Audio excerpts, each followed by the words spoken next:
Мен 5 жастамын. Мен кітап оқығанды жақсы көремін.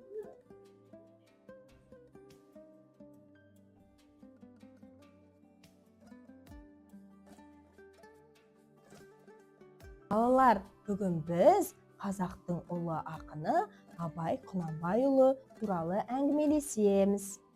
Абай атамыз балаларды еңбекке, білімге, әдептілікке шақырған.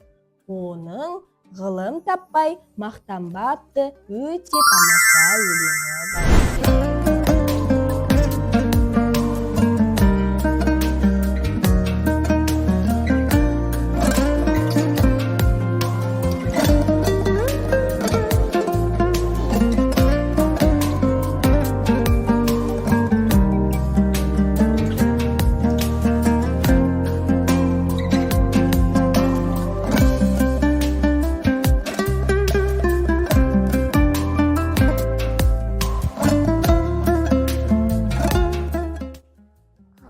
Абай Құнанбаев, ғылым таппай мақтанба, ғылым таппай мақтанба, орын таппай баптанба, маруанып саттанба, ойнап босқа күлуге, біз нәрседен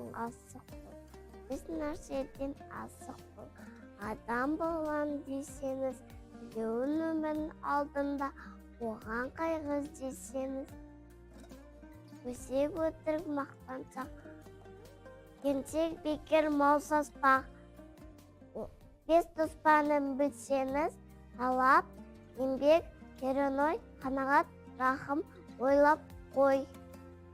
Ай Көркем, неге ойға шомылып кеттің?